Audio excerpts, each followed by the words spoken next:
Hey there, and welcome to WeTalking, the podcast where we dive deep into the heart of Caribbean life, culture, and everything in between. We're here to chat, laugh, and share stories celebrating our vibrant Caribbean heritage.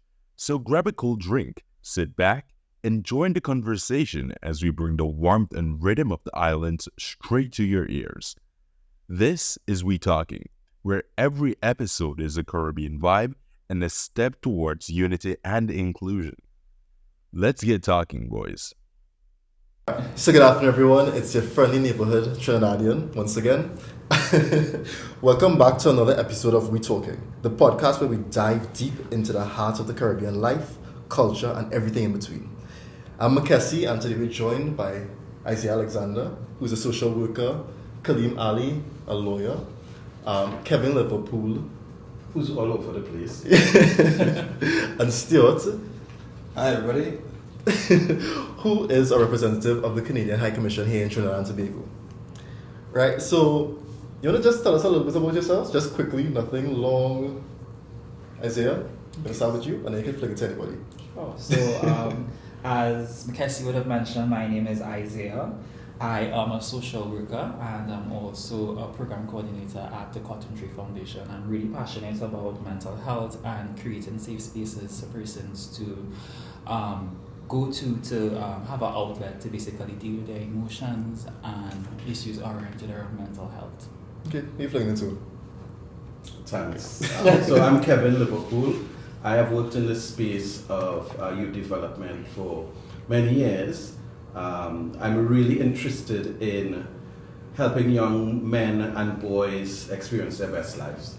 And part of that is helping them address violence and working out how to deal with their emotions in healthy ways. Hi everyone, I'm Khaleem Ali. I describe myself as a professional youth activist. I've been in youth activism for over 10 years now, working on the anti-death penalty movement, recognizing and advocating on behalf of LGBTQIA plus people in Trinidad and Tobago and the Caribbean, and now climate change. And I'll pass to Stuart. Yeah, let me just say Stuart is our honorary guest. So Stuart, introduce yourself. Right on. I'm so happy to be here at the Canadian High Commission in Port of Spain. It's really great to have everyone around the table. And I've been in the country for about 3 months, so I'm still very new and learning all about Trinidad and Tobago. And this is one of the issues that's near and dear to my heart and to our hearts collectively as Canadians. All right, most definitely. So let's just go right into the first segment. So I'm going to ask Kevin to lead us on this one in terms of just sharing some of the statistics in terms of gender-based violence in the Caribbean. Yeah, so in the Caribbean, the statistics around gender-based violence is really very consistent with what we see on the global level. So it's averaged that 1 in 3 women experience or have experienced violence. And in most cases, it's at the hand of people who they know, at the hand of people who profess to love them, at the hand of male perpetrators, and we can't talk about the prevalence of domestic violence or gender-based violence without talking about how pervasive it is within our culture. And I think that's something that as men we need to think about. So yes, we could say 1 in 3 women. You could think about 3 women in your family and one of them would have experienced or are experiencing violence. You could think about 3 women in the classes you attend and one of them would have experienced or are experiencing violence at the hand of a male perpetrator, most likely. But I'm also really interested at how pervasive the issue is, and that moves beyond the prevalence because I've read things written by women, and they share that all women are afraid. All women live in fear, whether they have experienced it or not. The violence that exists, the violence that comes across the news and in other media outlets makes all women and girls afraid of men at one point in time in their lives. And that's chilling for me as a man, right? That's chilling for me as a husband, as a father of a daughter, to think that women walk around with this fear, at least at some stage in their life, or some women live with it, depending on where they live and where they come from. So we could think about how prevalent it is, but I think we also have to think at how it permeates our everyday lives, gets into our relationships, everything that we do. That's interesting. So I'm going to ask Stuart, how do you feel by everything Kevin just said? I mean, that's there's really no other way to say it. It's kind of horrifying to think that the five of us can walk around and then our female friends and acquaintances might be afraid of us or might be afraid of what we might do to them. Because looking around, I mean, we all look like quite gentle people and we sound like gentle people. But not everybody is like that, and that's not a feeling that women are getting from men in Trinidad and Tobago, but also in other places around the world, and including in Canada. So I'm going to ask Isaiah Khaleem, how do you feel? I'm actually shocked of these statistics, but I'm wondering if it's similar when you twist the scenario. So, like, are there men out there that are afraid of women? Because I know there are some cases where men are actually sexually, physically abused by women, but due to the rigid societal norms that we have for men, they would not make that known that, hey, I'm being abused because you don't appear to be strong. So I'm just looking at it from that angle as well, because I know it do happen. It's a very minority group, but yeah. Why do you think it's a minority group? Because oftentimes, especially just in terms of Trinidadian context, when men, like there are actually statistics behind it, when men go to make a report to say, like, I'm being sexually abused, officers would oftentimes, disregard it. Exactly. I mean, they do the same thing to women too. And again, I think it goes back to the societal norms, the expectations that we have from men, especially in the English-speaking Caribbean. It's very rigid. So stigma attached to the whole scenario would ultimately discourage men from seeking support or being vulnerable with their emotions. Most definitely. Khaleem, you have anything to add?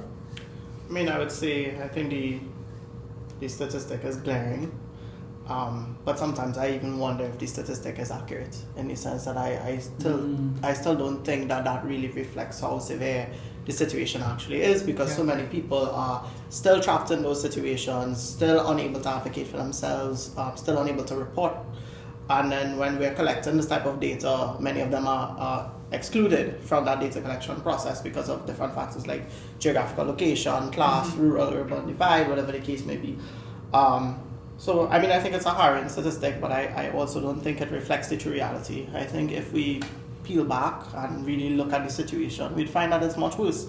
And I agree with what Isaiah said, is that, there's a tendency, when we talk about gender-based violence, we talk about it within two contexts. Women experiencing violence, whatever form of violence that may be, but we also limit ourselves to talking about it within the context of intimate partner violence. We don't talk about gender-based violence happening on an intergenerational level, so looking at children being abused by parents as a form of GBV, or elderly abuse being considered a form of GBV. So harrowing statistic, yes, but statistic that definitely needs to be examined further. I think that's a really important point, Khaleem. I was working in a different country where the advocates on GBV were actually happy to see that the statistics were getting worse, because that meant that more people were reporting it. And when you have more people reporting it, then you can have a better discussion about it. So it's important to understand that if we say 1 in 3, it's probably higher than that, right? Most definitely. So, you know what I'm going to do? I don't know call names, so I'm just going to open the floor. How do you feel, what does allyship look like to you?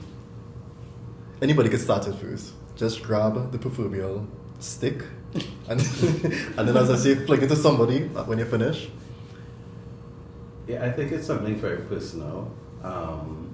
And, it goes beyond just the performative dimensions of it, coming on TV, doing interviews, doing podcasts, but it's very personal. It's something that what happens when no one is looking, right? Mm-hmm. What happens in your home, your relationship with your parents, your relationship with your spouse, your children, I think that's, for me, that's how I measure how much of an ally I am, how safe people feel around me.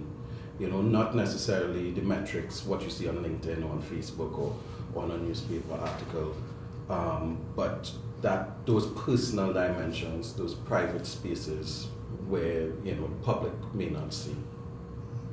I agree with our statement in terms of why I think true allyship knows no bias. So even if it's your friend, or your brother, or somebody that's close to you, you stand up to them and you tell them that it's not okay, and you take active steps to protect the person who's been affected by their actions. I think when we talk about allyship, we tend to just talk about like, okay, you go to a march, you sit in on a conference and talk about it, and we have so many conversations, but when the conversations translate into action, that is when I think true allyship steps in. Yeah, most definitely. Definitely. So I would just reiterate what Khaleem and Kevin said on allyship. So for me, it's really about creating safe spaces for everyone, and I am not talking about the gender, I'm talking about the person, because the person comes first. So what could I say? The soul. Let's look at the soul first. We all are human beings and we all have rights, and we all should literally have equal rights. So there shouldn't be any favoritism or anything like that. So definitely the biases is a huge thing for me. So if you could, I'm not sure how we may be able to get past that, because it's as Kevin said, it's more than having a podcast and starting conversation. Yes, it's a good start, but it takes more than that. You actually need to apply these steps, and it needs to be something proactive. I think it definitely needs to be something ongoing as well, because as you start to practice, you would learn ways on how you could improve and apply certain techniques better to solve the solution ultimately. But it's definitely something ongoing, and it's a conversation that needed to be started. So what we're doing here is actually, I'll say it's a good start, but it needs to be something proactive, and it also needs to be evaluated. Stuart, anything you want to add? I mean, coming from Canada and working as a diplomat in a foreign country, we have our big policies, our foreign policy. And in Canada, we have a feminist foreign policy, so it's our professional responsibility to be an ally against gender-based violence around the world. And we can do that, and we do that, but as everybody has already said, it's where the rubber hits the road, when you actually have to do it in a personal capacity, when you're talking to people in your family, when you're talking to your friends, when you're standing up to your boss at work, or when you're standing up to your colleagues at work to protect somebody else. And that's something that we as a Canadian government are working on, and myself personally as well. And we've had some experiences, I've had some experiences personally where we've been able to do that, but it's hard. It's really, really hard. Yeah, so as you mentioned that in terms of some of the work that you're involved with and so on, and Isaiah actually mentioned like ongoing work, making it proactive. Like, I just want us to reflect, and if you want to contribute, you can contribute. Are you seeing that shift in organizations that you're working with, or just a shift in general in terms of men? Like, are you being that change agent to say, I mean, your projects are wrong, pulling up your brethren? Are you pulling up your brethren when you hear something wrong, when you hear something off, in terms of ensuring that they are allies in this fight? Are you? Am I pulling up my brethren? It's one of the things that I always find interesting, is the challenge that organizations have in the public performance that they do to promote human rights and feminisms and all that, and what actually goes on in the organization. Like those relationships between people may not reflect, the values that the organization stands for. So it's a really good question, which is why, I mentioned before how personal being an ally is, and how personal standing for rights really is. It really must start, like you mentioned, Isaiah, from the human, from the core. We really must be bought into it more than just at the academic level. When we look around the world, I think it's always this ebb and flow, this, sometimes you gain, sometimes you lose in terms of the shifts in rights. And I mean, today's a big day in U.S. politics. It's elections, and you know, I was reading earlier that a lot of the businesses have boarded up, you know, to just in case, you know. And I was just thinking, like, when did it become like this, you know? But you see that shift and that change, and sometimes it's better than others. And I think it's the same when it comes to men's violence or promoting rights or gender equality. But I think what's important is that commitment that you mentioned, Khaleem, to keep the work going and keep it ongoing. So, yeah, most definitely, because I think we also need to recognize that it's a shared responsibility we have, right? I remember there was this feminist, I think his name is Dr. Floyd. I think you may know him, Kevin, because I think you steered me in that direction. Okay. In terms of a training program with him. And he made mention to, and this is no way in any form trying to downplay the work of feminists throughout the years, but he often made mention that if women could have ended the fight, ended gender-based violence on their own, they would have done so long ago. Mm-hmm. Right? So just me emphasizing it's a shared responsibility for all persons, because we all need to join the fight in order to ensure that this phenomenon doesn't continue for more generations. Yeah. I mean, when we're talking about gender-based violence, and especially violence against women or girls, that's not women or girls' responsibility, right? Mm-hmm. It's not the victim's responsibility to stop violence. It's definitely our responsibility as men not to do bad things to women. It's very simple, and I just think it's important to remember that. Now, in terms of gender-based violence, women can absolutely be perpetrators of gender-based violence as well. I say, yes. You're mentioning that 100%. But when it comes to violence against women by men are responsible. Okay, so how do we move forward? We're going to move forward with a game, right? It's not really much of a game because it's not fun. I don't think it's fun. But we have some scenarios, and you're going to tell me how you're going to be, because this segment is called, respectfully, disruptive, right? But I would say in some instances we have to disregard the respectful part, because there's no way it could be respectfully disruptive and actually fight for certain things. So we have 4 scenarios. 2 of the scenarios actually came from an organization called Victimize. It's an organization that I actually co-founded. It focuses on gathering stories from persons anonymously and then sharing them. So persons are aware of the situations that are happening in Trinidad and Tobago, and just recognizing that these are real situations. And some persons actually reached out to us and informing us that, oftentimes when they read some of the stories, they recognize that some of the things they experienced within their lives was abuse, and they didn't know that before. So we're going to start with the first scenario. You're liming with friends in Port of Spain, and during a conversation with one of your male friends, he makes a joke about hitting a woman to keep her in check. The guys laugh. So how do you feel about that? Because I could give you a personal experience. I sat in the barber shop, and a guy received a phone call, and the woman was asking him, well, his girlfriend, I'm guessing, when you're coming home, just asking him some general questions, and when he hung up the phone, a guy next to him was like, "That's your mother, why you in here, chialash?" And then he laughed, and I look around the barber shop, nobody said anything, and it's like, am I supposed to say something? And maybe that was my fault in not saying something, but I also have to recognize my safety too.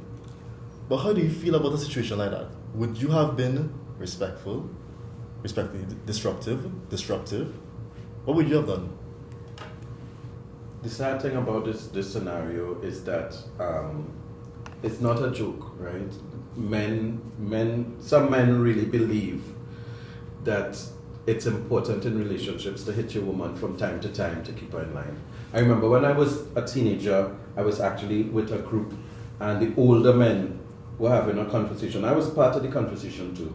And one of them was talking about how important it is to hit your woman from time to time, nothing to bruise her too much, but just to let her know who's the man in this relationship, right? I was a teenager, I was like 17 or 18 or something like that. But I didn't know what to do. Like, I knew it was wrong. I knew it was wrong, but as a boy, I didn't know what to say. I didn't know, and looking at the scenario now, reading it, it set me back there, and I'm thinking, like, do boys have the skills now to, like, speak up, or what do they do? How do they process that? And in a world where we have people like Andrew Tate, who, you know, very misogynistic, on the rise, and you know, his content continues to be things that boys consume. How do boys navigate this space when they hear violent things like this, even if it's coming across as a joke? So that's my first reaction to it. Anyone else? The floor is open. I can see you thinking. Yeah. You still got something to say. I can see it. Kevin honestly has me thinking now, because he said when he was younger he would have had a similar experience, right? And you know, growing up as a young boy, sometimes you look for male role models. And at that point in time, perhaps these men who would have said that devious thing about hitting women, they keep them in check.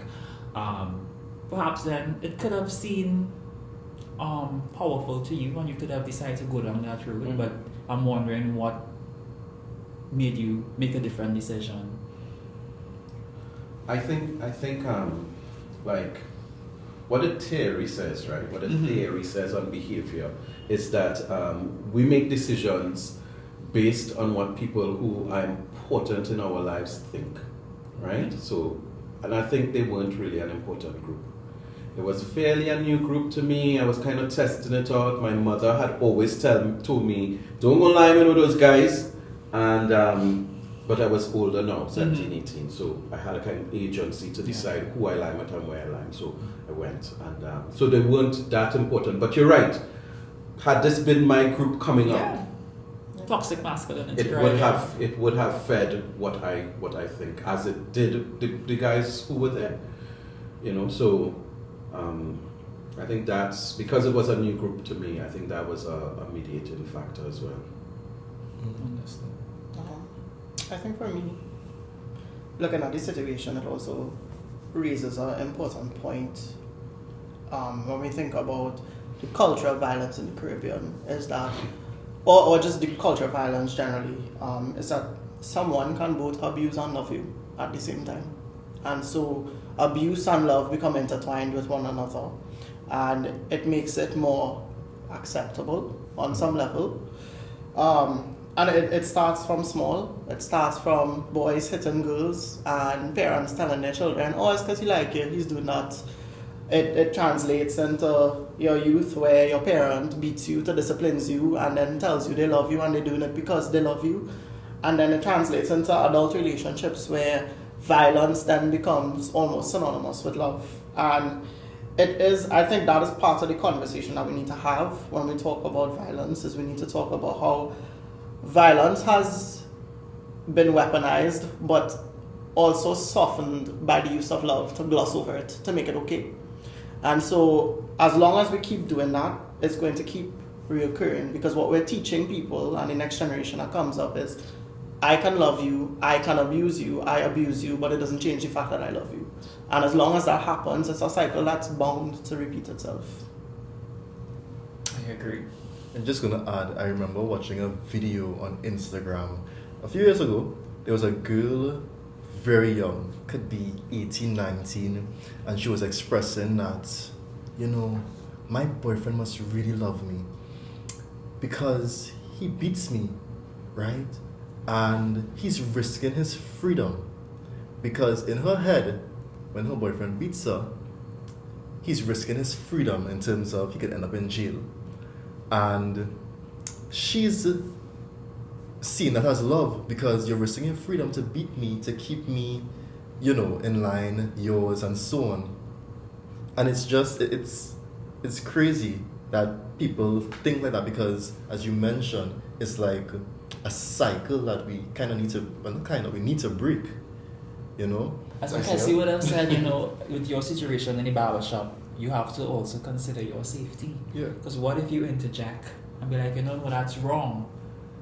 You have to also be wary of your safety. Yeah, as most well. definitely. So it's tricky, and I guess you will know which ocean to cross based on the situation. Because coming from Laventille, and that barbershop was right around by Nelson Street. So imagine you sitting there with people who coming from those types of areas and you challenge the way that they talk, right, about certain things. Like, how?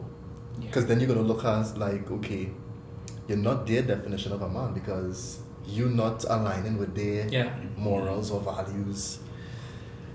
Yeah, it's a lot to unpack. Yeah. And to go back to Khaleem's point, I think, which is a good point, like unraveling that violence. For me, I'm trying to figure out how can we, because I really believe the solution and the problem is within masculinity itself, the concept, you know. And I am really committed to. I still have to figure out how. The strategy I do not have, but if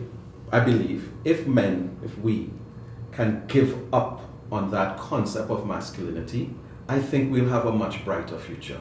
I think the concept of masculinity is what is damaging men. I'm not talking about manhood and being a man. I'm just talking about how, as boys, we begin to sort ourselves out in different ranks, and violence is one of the things we use to keep ourselves in different ranks and to keep people dominated by us, right? Whether it's other boys, whether it's girls, and that just plays out when we become adults. So masculinity as a concept, I often say, do we need the concept of masculinity to be good men?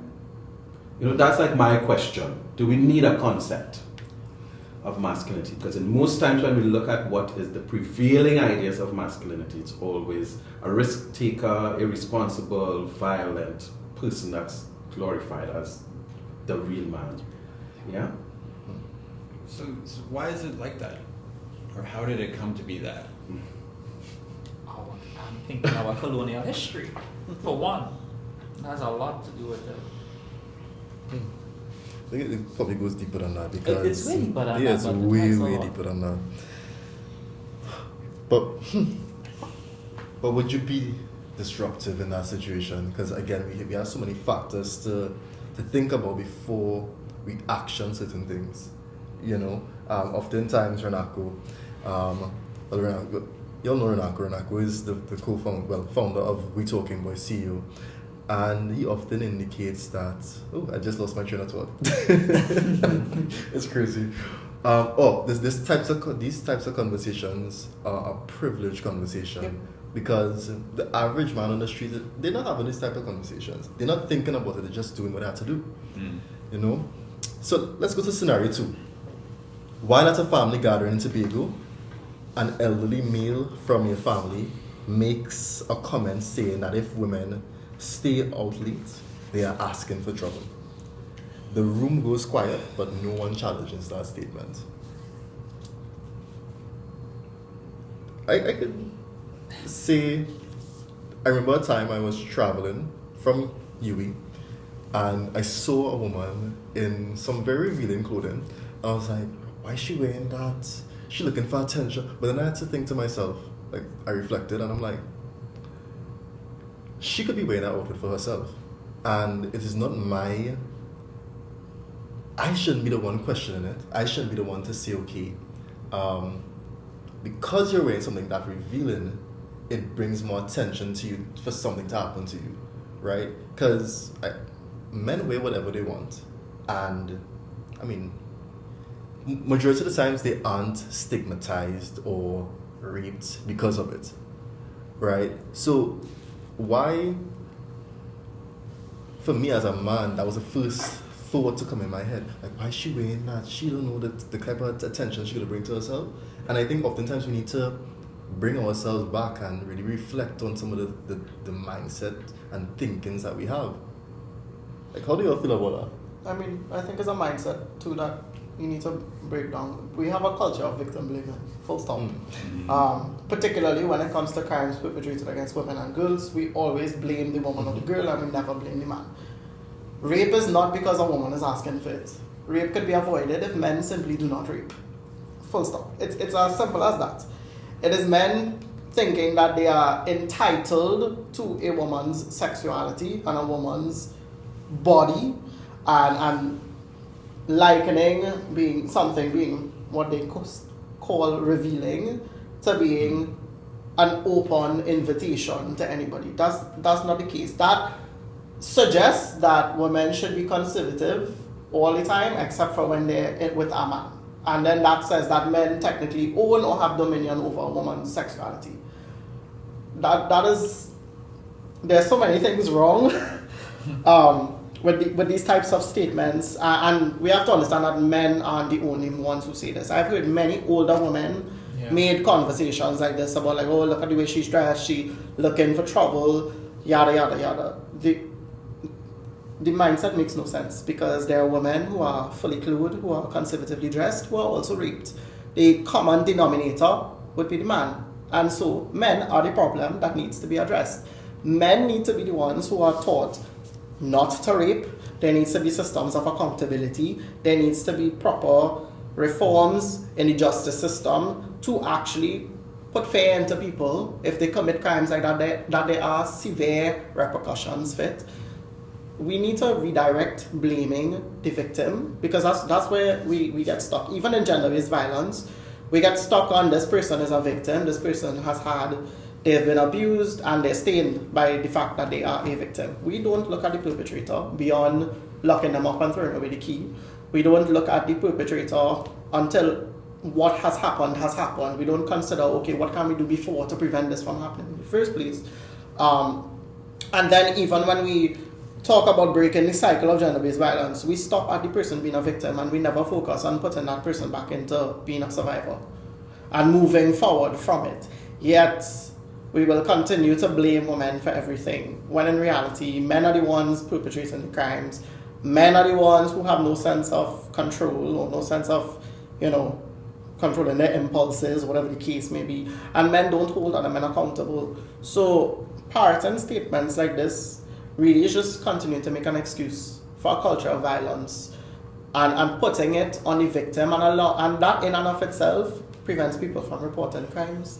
It facilitates rape culture, it facilitates violence. And so what we have happening is we're not just maintaining a cycle, we're watering it and encouraging it to thrive because we're not putting the blame where the blame needs to be put. So I see you agreeing, shaking your head, pointing. Yeah, I mean, I think it goes back to what I said right at the beginning, that gender-based violence against women is the responsibility of the perpetrator. Full stop, as you said, Khaleem. And on this one, I'm really interested to hear from you all about what kind of strategies that you can use here to address somebody who's older and presumably respected when they're kind of stepping out of line. But before we go into the strategies, what I would like to ask, because Khaleem, you made mention to holding men accountable. Do you think women hold men accountable? Because I remember sitting down in a class recently teaching some teenagers about gender-based violence. And one of the things the girls couldn't get over was that they didn't belong to their boyfriends. They believed they belonged to their boyfriends, one, and they believed that their boyfriends could do whatever they want to them. So, for example, in the mix of sexual activity, if she says no, she believes the boyfriend is supposed to just continue because it's like a right to her body. And these are teenagers, they were on the age of 15, 16, that were having these types of mindsets. And for me, just thinking about grown women, some of them think like that. Do women hold men accountable in their actions? I mean, that's not a question that you might be able to answer. I mean, when we talk about accountability, I don't think you could make general or blanket statements about whether a group holds another group accountable because it does boil down to some level of individualism, as in whether individual people hold other people accountable for something. And, something that when we talk about fostering a culture of accountability, we have to focus on fostering a sense of accountability in each individual person as opposed to a group of people. Because each person needs to individually buy in before there could be a collective buy-in.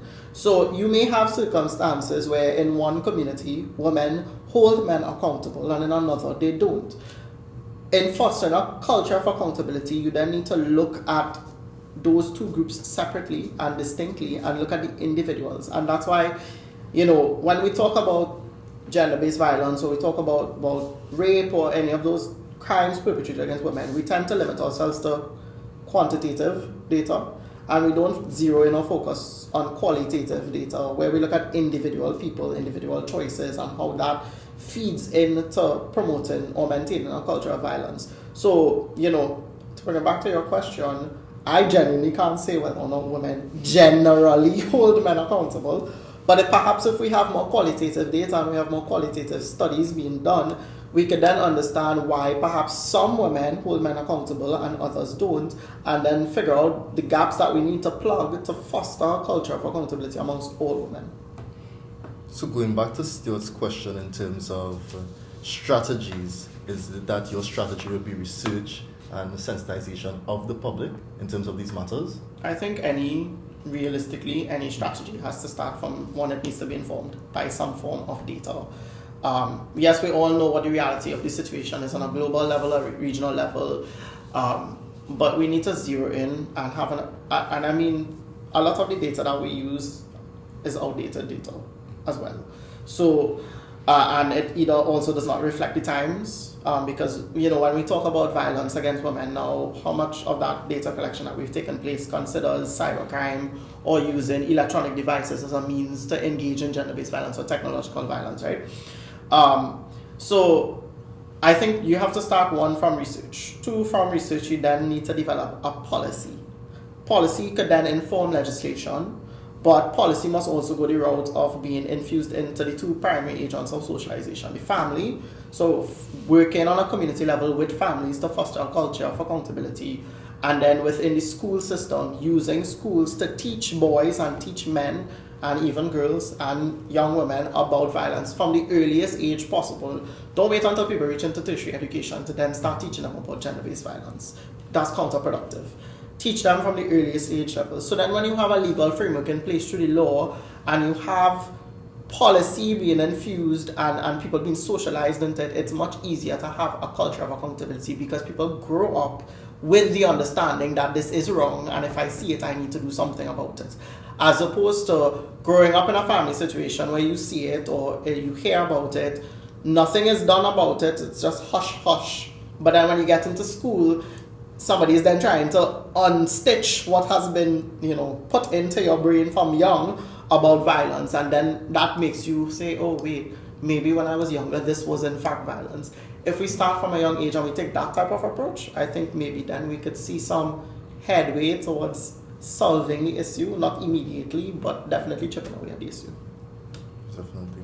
So Isaiah, as a social worker, what type of strategies do you think we can enforce?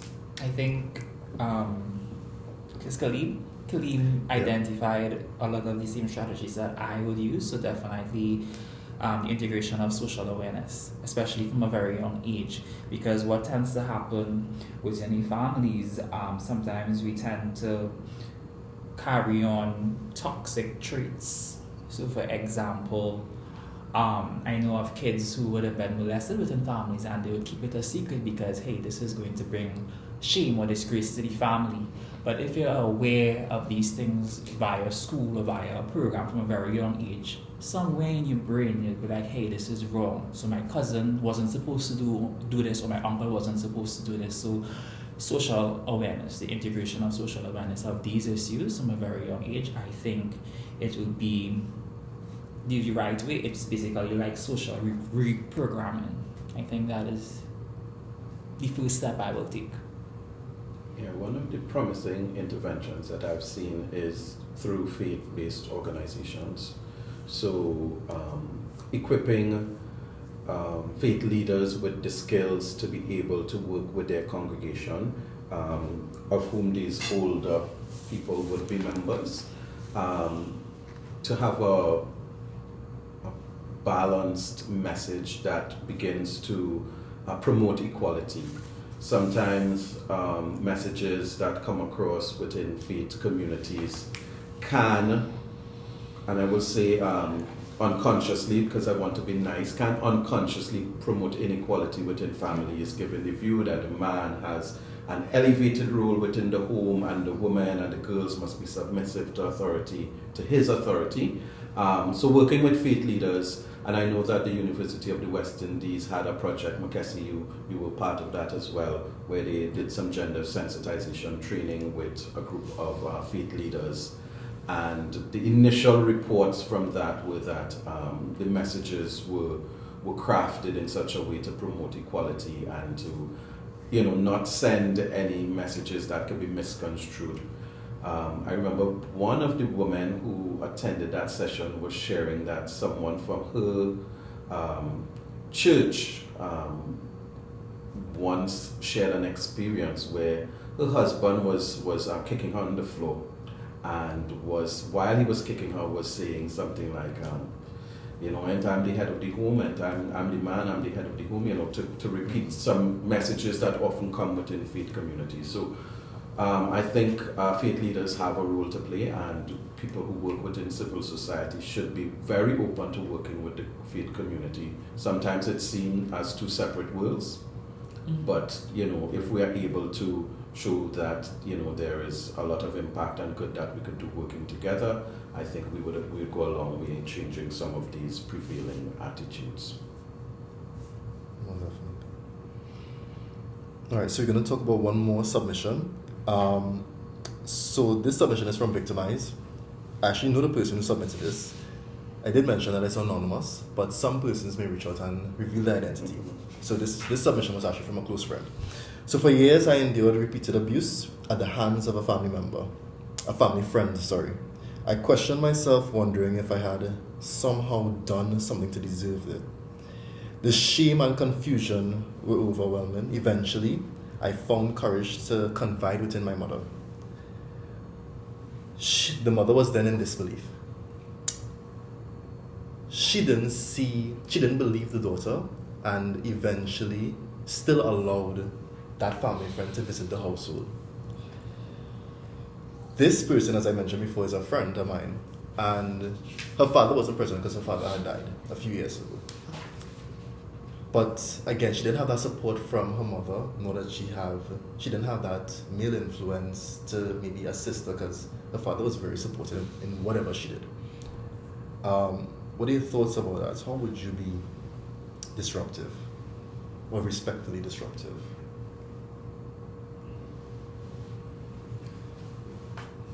So I was saying before that responsibility always lies with men. I perhaps we should extend that to caregivers as well. Mm-hmm. So if you're hearing somebody abusing somebody in your care, you definitely have a responsibility to act and to help protect your loved ones. Now it's shame is a real thing, right? Shame is a really powerful social phenomenon that exists all around the world, and getting over that is a difficult thing. But perhaps trying to approach, in this case, some others and trying to help her get over or get past this idea of shame, so that she can step in and help her daughter who's suffered this trauma and has come out the other side, right, and has done something very brave. I think that would be, if there was any way to do that, that would be a wonderful way to maybe try to address this one. It's interesting that you and Isaiah would talk about shame in some shape or form in terms of their identity. So they bring in shame, possibly bringing shame to themselves, bringing shame to the family, bringing shame to the identity that they have of themselves. Because on my lecture, I often mention this. Is it that this is the problem, or is it that they are bringing shame? I think I'm phrasing that wrong. But we're running with it, right? But is it that there's shame to the ideology of who they are or who their family unit is that they just can't accept. I think a lot of people use shame as a means or something to, placate their guilt, because putting it on wider society and how wider society is going to feel or perceive this, as opposed to self-introspection and what have I done to enable this, or how have I contributed to the situation, or where did I fall short. Again, it goes back to a culture of accountability. It's almost as if shame is the excuse that we use to allow so many horrible things to happen and to just be swept under the carpet, because we're so caught up with what society is going to think about us, one. But then two, if we focus on what society is going to think about us, we don't need to then focus on what do we think of ourselves as people and what do we need to do differently. And so I think in those situations, and reading the scenario and knowing that it is somebody that you know on a personal level, it makes you see the value of civil society organizations, community-based organizations, peer counseling, support groups, guidance counselors, whatever the case may be. Because for many people, a lot of the time, the persons who are charged with the responsibility of caring for and looking over them either abuse them or either stand by silently while being aware that it is happening. And so therein lies the role that wider society has to play in providing support, in providing assistance in whatever way they can, and providing platforms for people to share and engage in conversations about these experiences. I think it's very commendable that this individual submitted this, and is enabling us to have a conversation about it and help someone else who might be listening to this podcast. And so, that's something, like I said, it's very commendable on their part. But I think for us as a people, as a society, we need to really have some sort of conversation about shame, guilt, and why is it what other people think and say about us matters so much more to the people who we are responsible for, the people who we care about, that we're able to excuse the most horrific of things just because somebody who lives somewhere else is going to think something differently of us, even though they don't have any direct impact on anything in our life.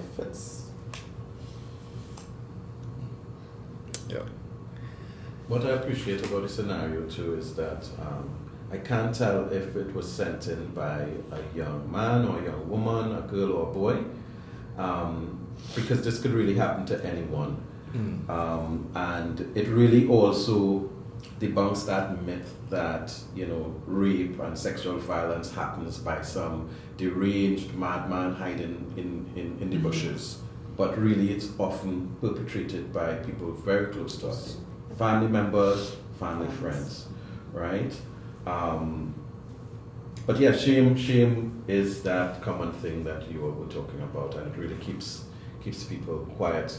I had the opportunity last year to have conversations with boys across the country, Trinidad and Tobago, on sexual violence and their feelings around it. And one of the questions we were asking was, how would you feel if a female friend of yours shares that she experienced sexual violence? And the boys were like, this is consistent across communities in Trinidad and in Tobago, rural, urban, the whole range. The boys would say, if a girl that I know comes and tells me that, I'd be so angry. I'd want to do something. I would want to go and kill the man, right? They were really angry. And then the other question was like, if one of your male friends comes to tell you this, and this was a consistent response across the board. They were like, oh no, I don't want to know that. I don't want to know that. He looked for that. He should have fired that off. The fact that happens means he wanted that to happen. And that's real disgusting. And so you see already there, those types of items from young boys, which would make boys less likely to disclose, right? Because it adds that whole element of shame and stigma. Yeah, the stigma. So I really appreciate this scenario, Makesi. Yeah, I would just add that I see the trend also in the schools that I've done gender-based violence work with, in terms of they would join the fight, especially if it happening to, let's say, the mother, the sister. Right. But if it's a brethren, it's like, okay, you should have lashed the man. Right. Like, why you didn't do something? Yeah. Right? So, because oftentimes, what I tend to do is that I love giving them real world experiences. So, whether it's from victimized or my own personal experiences, because I've experienced a few. Nothing to say it was damaging to my body or anything like that, but more so just somebody inappropriately telling me something or touching me. I'll just inform them of it and ask them, what are your thoughts on that? And the way how they react is violently, but it's like, how would you react in terms of if this is a person in power or somebody who could, just end your life, right? Like, they need to think about how they react to certain things, especially when it comes to themselves. And sometimes they don't want to join the conversation, especially if it's something that's so close to them, it may be occurring to them also, that they don't want to join that type of conversation because it then makes the situation a reality. Yeah. So I just want to put a plug right in here. How would you be respectfully disruptive in these scenarios? Share your thoughts of your, and you can also share your own scenarios with us using the hashtag respectfully disruptive. Let's start the discussion and continue to tackle this wicked problem that we've been experiencing in our society.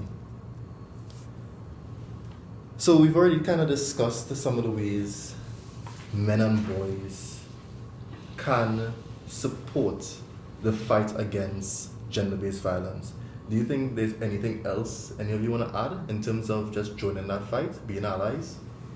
Yeah, one big thing for me is getting men and boys, and I think maybe more boys than men, getting more men and boys reading. I think we come into this work and this space very gender blind, most of us, and often, and I've seen it happen with me too, some of us are platformed really quickly because we are men. So, of course, you should have a man's perspective on domestic violence or the man's perspective on gender equality. But for most of us, we haven't given it much thought. It's not part of our background. We're not reading on it. So I think if we can get our boys reading literature that promotes these ideas, that talks about gender equality, helping men understand, the different tenets, the principles. I think that's an important start so that we can come to the conversation more informed. So that when Khaleem, for example, makes reference to how corporal punishment in the home contributes to a culture of violence, people wouldn't say the common phrase that people say, well, I get licks and I turn out okay, but they would understand how these things impact, right? So I think we need a re-education of boys and men. Again, strategies, we're happy to discuss the best way to do that, but I think we need to come to the work. If we want to be allies, we need to come more informed.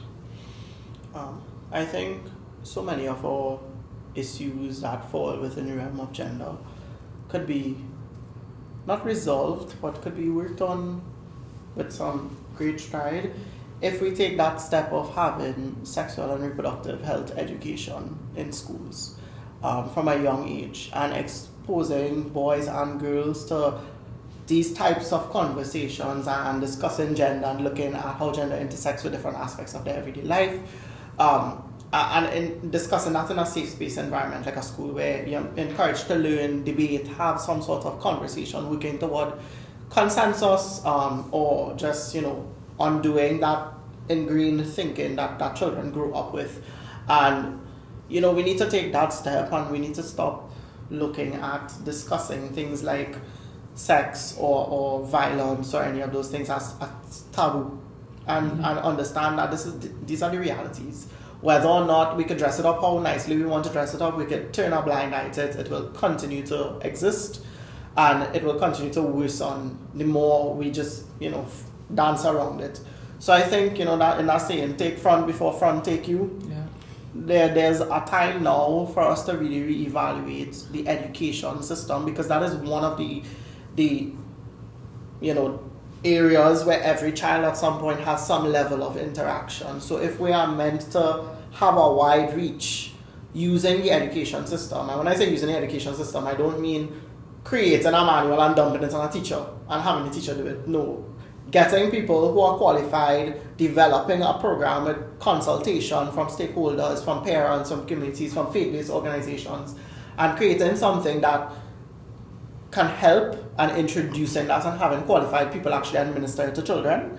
We could then perhaps see maybe in 10 to 15 years some change. But until we take that step and we move from just conversation into actually a step of action, we're just going to keep having conversations. So as you're in the step of action, Stuart, I'm putting you on the spotlight.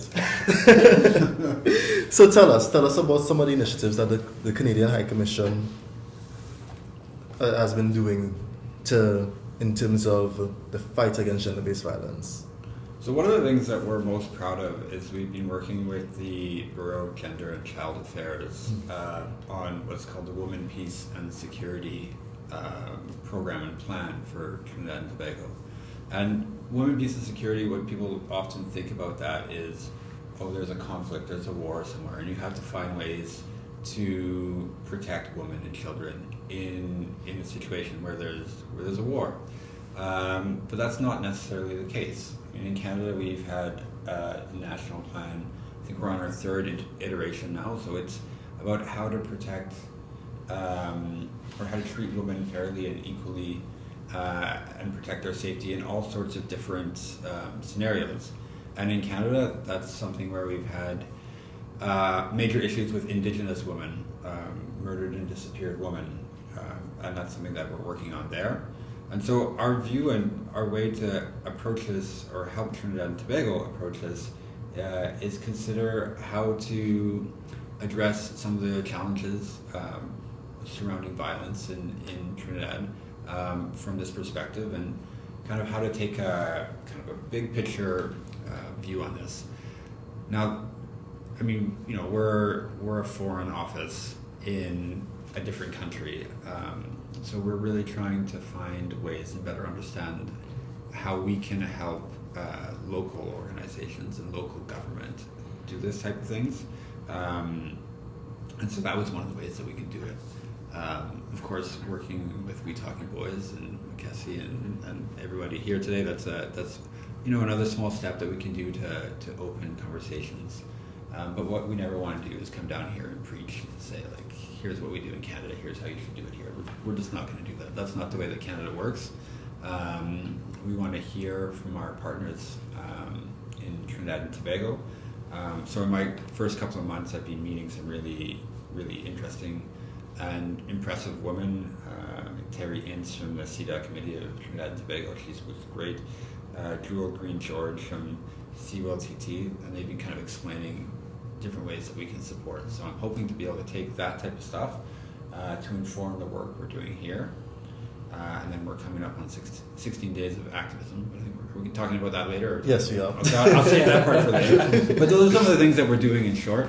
And we're really eager and keen to partner up with other organizations. So just to all of our listeners today, if you do have interesting ideas or projects where the Government of Canada, the High Commission of Canada can support, don't be a stranger. Come visit us, let us know, and we'd be happy to cooperate. Yeah, most definitely. And just to put in the next plug, this is a collaboration between the Canadian High Commission and WeTalking Boys to ensure that this podcast is successful. And for you, those of you who are new to this podcast, WeTalking Boys is an organization that seeks to engage men and boys in the discussion about gender equality and violence prevention, recognizing that men and boys play a pivotal role in ending this phenomenon. Right? WeTalking Boys they've done a lot of initiatives in Barbados, and now they're expanding into Trinidad with this podcast. Stuart, so now we jump into 16 Days of Activism, right? So we recognize that 16 Days of Activism, correct me if I'm wrong, it begins on November 25th and ends on the 15th of December? Well, the 10th of December, Human Rights Day, right? Yeah. So, do you all know about 16 Days of Activism? Well, I'm quite sure you do. Actually, I don't. I'm being honest, I don't. Okay, Kevin, you wanna? Tell us about it. November 25th is the International Day for the Elimination of Violence Against Women and Girls. It's one of those UN commemorative days, and it begins this campaign across 16 days. So Makesi called it days. It includes other days, and it ends on Human Rights Day, December 10th. And during that period, there is this amplified collective action, just promoting initiatives and programs and people that do the work to eliminate violence against women and girls. We know that this work is not confined to 16 days, but just during this period, there's just this increased activity so that, the messages can go out loud and clear. Yes, so Stuart was mentioning some stuff on 16 days. You want to continue with it? So one of the things we're going to be doing is we're going to be showing a Canadian film. It's called Because We Are Girls, and it's about an Indo-Canadian family, so an Indian-Canadian family, where there are 3 daughters who'd experienced sexual abuse as children, and then now they've come out as adults to discuss their experiences. And I think what's interesting about this is that they're from a very traditional, very strict Indian family in a small town in Canada. So they're kind of isolated in a number of different ways, and they're going to try to get this message out nationally across Canada through the National Film Board. Canada is quite similar to Trinidad and Tobago in that we're a really multicultural country, right? Both of our countries are very multicultural.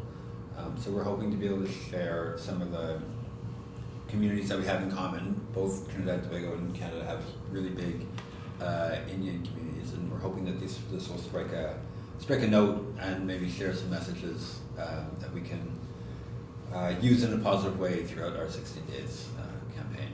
So that's one of the things that we're going to be doing, hopefully on December 4th. Oh, that's great. So I want to ask a question. Do you all think there's a significance for 16 Days of Activism? Because we have people like Isaiah, I'm going to pick on you a bit, who don't know about 16 Days of Activism. And I feel as though there's still so many people that don't know about it. And it comes back to this conversation about it being a privileged conversation. Because I remember when I was in the US, I was based in Detroit in a school called Renaissance. Not Beyonce. But I was based in a school called Renaissance. It's a high school. And I was there I was there when 16 Days of Activism was occurring. So I introduced it to the teachers and some of the children. And to my surprise, because me thinking, okay, I'm from the Caribbean, this is an international thing, they all going to know about it. But that wasn't the case. None of them knew about what 16 Days of Activism was. And I think it was so enlightening because I had this mindset, because they are a foreign country and first world, they would have known about it in terms of the children and so on, because the children were so progressive in some of the thinking and the understanding of 16 Days of Activism when I was explaining to them. So do you think there's significance in this time period? I think you said it right when you said that these types of conversations are privileged conversations. The average person does not know what 16 Days of Activism is about, and if they have some understanding of it, they still don't buy into it or participate in it. It's just another UN commemorative period. Something I always talk about is like, in Trinidad and Tobago, whenever we have those commemorative days in the workplace or in your school or whatever, they tell you, oh, dress up in this color and come. Mm-hmm. But they don't take the time to tell you why you're dressing up in the color and have some sort of informative session on the significance of the color. So they'll tell everybody for 16 days, come wear orange. We're going to take a group picture to post what the organization recognizes and celebrates, right? But are you actually sensitizing students or sensitizing staff about 16 Days of Activism and what it stands for? Because just remind me. Kevin mentioned, 16 Days of Activism is just meant to spread, put a spotlight on gender-based violence and other forms of violence. And the work that UN agencies and entities are doing, civil society organizations, international NGOs, whatever the case may be. But what it's meant to do, it's also supposed to encourage and build a culture of 365 or 366 days of activism. But it's lacking in that part because, one, we don't take the time to actually educate people on the significance of it. And then two, it tends to be contained to privileged spaces. So there's no grassroots approach to, 16 days of activism or these commemorative days. So, for example, if instead there was like a national caravan where you go into rural communities with like a truck, an information truck, and you start sharing out, materials and having conversation with these children and building safe spaces and fostering safe spaces, the impact would be greater than just telling them, come to school in the color orange so we could take a picture.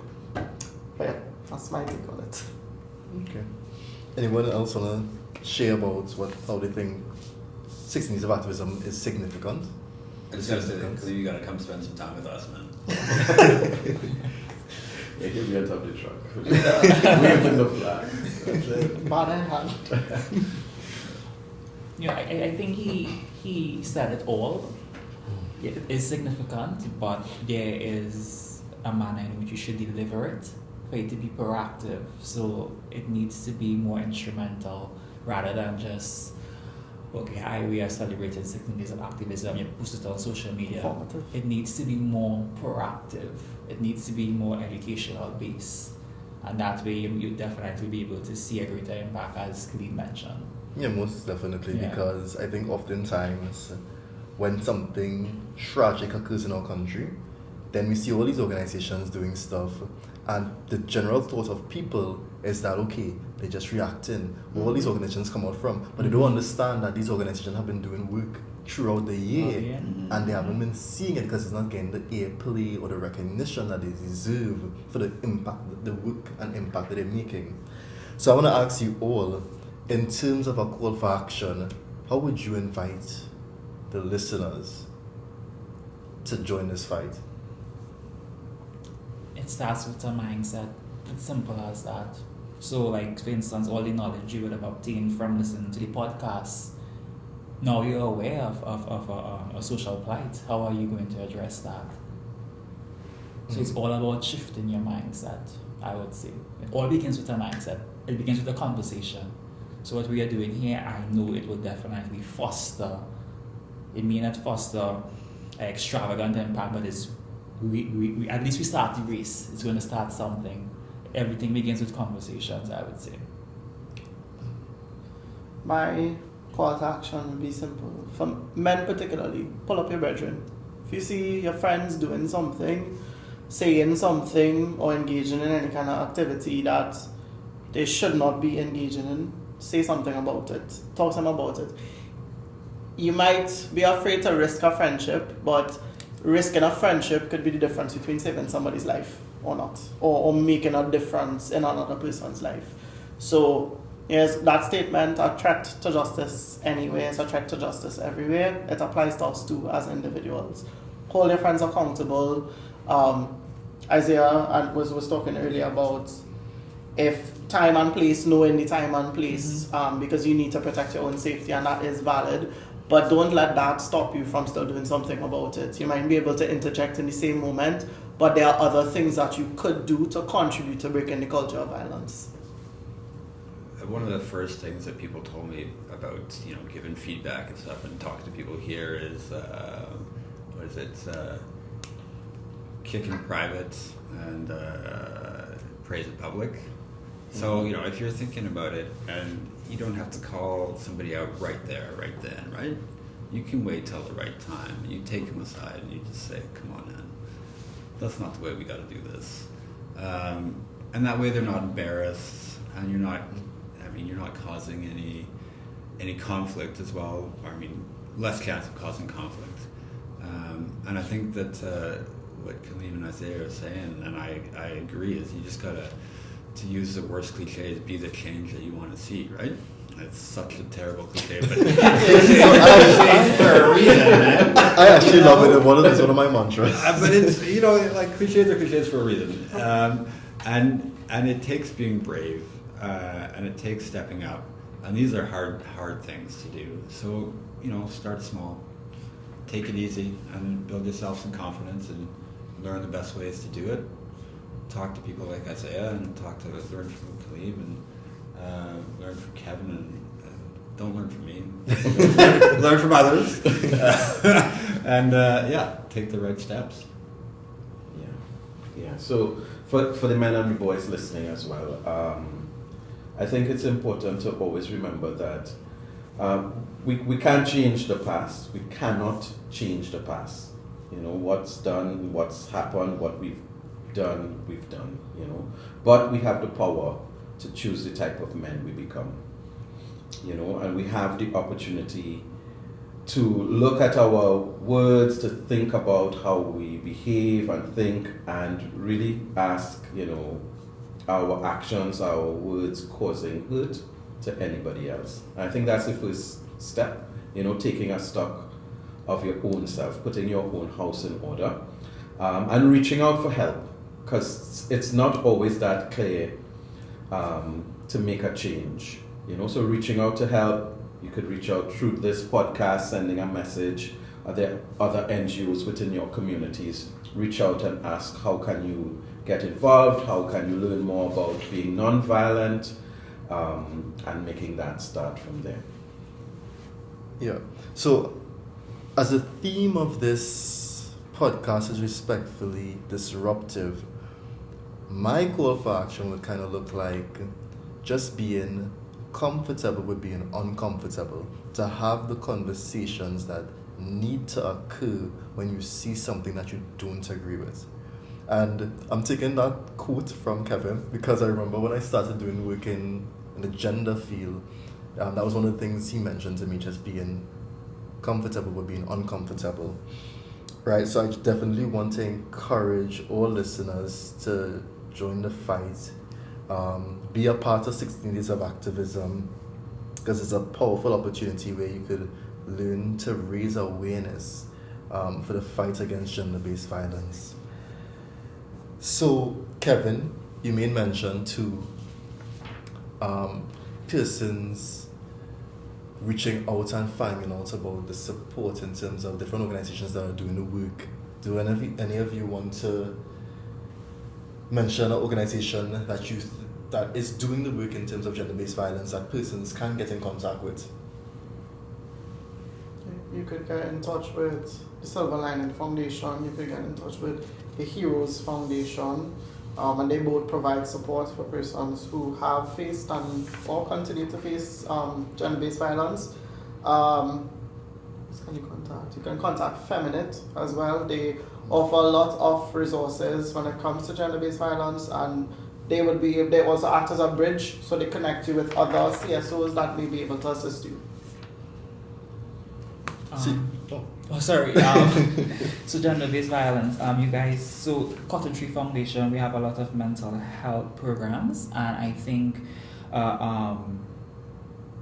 coming out of gender-based violence, we have the issue of mental health. It has a psychological impact on you, so we actually do have services to help in the area of mental health, so you guys could reach out to Cotton Tree Foundation on Facebook or Instagram. We usually do have a cycle of youth development programs that we repeat at least 3 times a year on issues like depression, anger management, how to deal with your emotions, counseling services as well, and it's completely free. Well, we gain sponsors, so it's free for the public. Yes, I just want to encourage you all again to just look for the organizations, because there are many organizations, as Khaleem mentioned, Heroes, Cotton Tree. Families in Action also does great work in terms of the schools and going into the schools and teaching about gender-based violence and different issues that may affect youth and adults, because they also offer that psychological support and so on. So at this time, I just want to take the moment to thank each of you that was here with me today, to be a part of this conversation. So the viewers, listeners, you all would probably be listening, well, not probably, you're going to be listening to this during the time of 16 Days of Activism. So your insights that you all shared here today and your commitment to raising awareness in the action against gender-based violence is so valuable. So I just want to thank again Kevin Liverpool, who is Well, they all would have made mention to their roles, but Kevin Liverpool, who is actually the director, one of the directors of WeTalking Boys, Isaiah Alexander, who is a social worker for Cotton Tree Foundation, and Khaleem Ali, who wears many hats, but he's a youth activist, and Stuart, who is the political counselor at the High Commission of Canada to Trinidad and Tobago. Your voices and efforts make so much of a difference together, and we are building the momentum to a safer and more equitable world. And no matter how small your voice, you think your voice may be, Isaiah, because you may mention that, it might not be that much of an impact, but no matter how small your contribution, it is still a contribution that may go far. So I definitely want to thank each and every one of you for being a part of this. Stay tuned for more episodes of WeTalking, where we continue to discuss everything Caribbean men and the rich vibes of Caribbean life. Until next time, keep the conversations going and let's make a difference together. Take care, everyone, and keep spreading those positive vibes. We'll see you next time.